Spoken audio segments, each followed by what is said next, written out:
उसका संग छूटते ही मेरे चारों ओर एक अजब तन्हाई आकर बैठ जाती थी कि फिर कई घंटों तक किसी की भी मौजूदगी मुझे उकताऊ और नागवार लगती।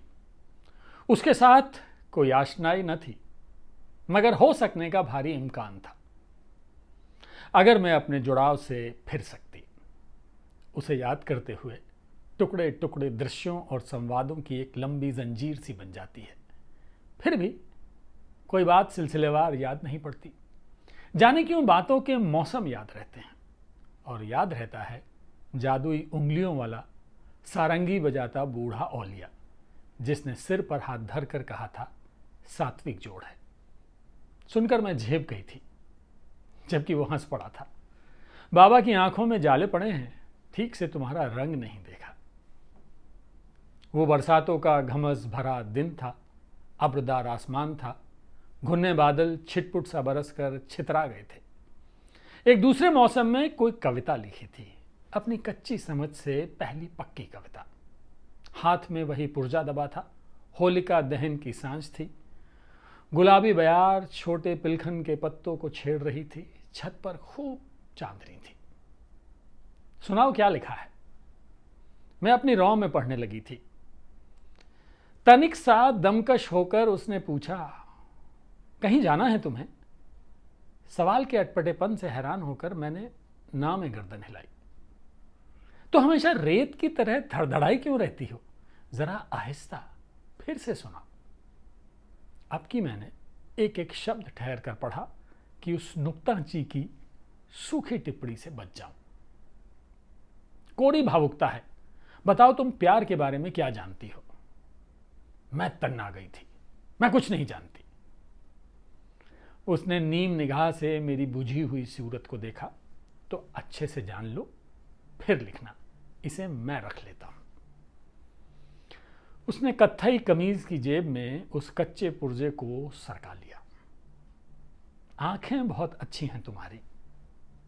मैं उदास थी। उसने सांस फूंक कर अपना चश्मा साफ किया।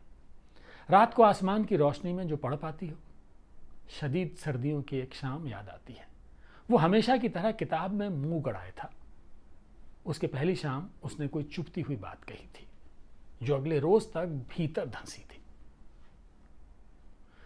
उसी की किरकन थी जो बातों में निकल रही थी। तुम बहाना करते हो, वो दिखाते हो जो तुम नहीं हो।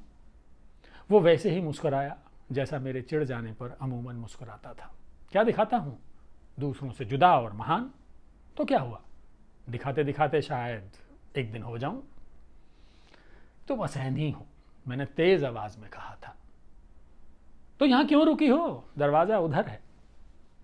ज्यादातर हमारी बातें बहस या झड़प पर पहुंचकर खत्म होती और फिर हार कर मैं ही उकताई सी खड़ी हो जाती, ये सोचकर कि हमारा आखिरी संवाद है।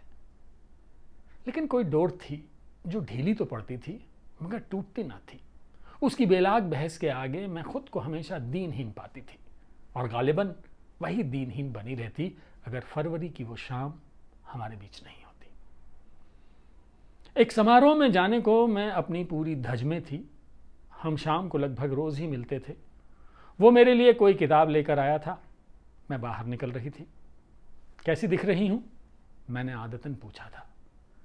मुझे उम्मीद थी वो कहेगा, तांबई रंग तुम पर नहीं जचता। लेकिन उस वक्त उसे क्या हुआ था? वो अधखुले फाटक के बीच अड़ गया। सुनो, तुम यूं सज धज कर जब कहीं निकलती हो तो मैं बहुत इंफीरियर फील करता हूं। तुम्हें ना जाने कौन कौन देखता होगा। उसकी आवाज कातर हो चली थी। उसने उस शाम कितना कुछ कहा था। मैं उलझी हुई थी। मैं उसके तंज, मजाक और उपहास झेल सकती थी, लेकिन इस दीनता को नहीं। मैं उसे वैसे ही मगरूर और बेफिक्र देखना चाहती थी। उस शाम मैं उसके एक नए रूप से मिली थी, उससे अलहदा एक और वो। उसने मुझे सिखाया कि प्रेम का असल मतलब है जिससे प्रेम करो उसे उसके मन का करने की आज़ादी देना। तुम वही करो जो तुम चाहती हो। बस मुझे डर है कि तुम निभा पाओगी। तुम कुछ भी इसलिए मत सहना कि अब कोई विकल्प नहीं रहा। उसने ठीक कहा था। महान बनने का अभिनय करते करते किसी दिन हम सच ही महान हो जाते हैं। फिर भी अक्सर किसी के चौड़े चकाट कंधों को देखकर कुछ याद आ जाता है।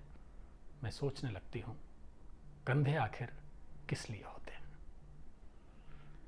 विजयश्री तनवीर शादी के बंधन में बंधे स्त्री पुरुष संबंधों का बेबाकी से बयान करने वाली लेखिका हैं। अपने पहले ही कहानी संग्रह का नाम अनुपमा गांगुली का चौथा प्यार रखकर उन्होंने साहित्य जगत को अपने तेवर से चौंका दिया था। वो अपनी कथाओं में विवाहेतर संबंधों को उठाती हैं और आज की नारी की इच्छाओं को घर की चारदीवारी से बाहर ले जाने के साथ ही ऐसे रिश्तों के खराब नतीजों को भी उजागर करती हैं। ये कहानी विजयश्री तनवीर की ही है।